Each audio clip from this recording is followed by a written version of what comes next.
وعقب انتشار خبر إقدام معلمة في الطور الابتدائي بمدينة جميلة ولاية سطيف على معاقبة 5 تلاميذ بحلق شعر رؤوسهم داخل القسم.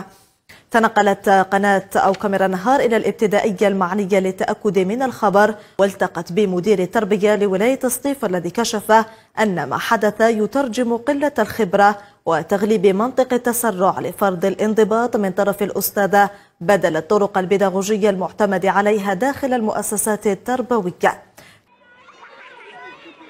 هي الحقيقة حادثة معزولة على كل حال باش ما نكبروهاش،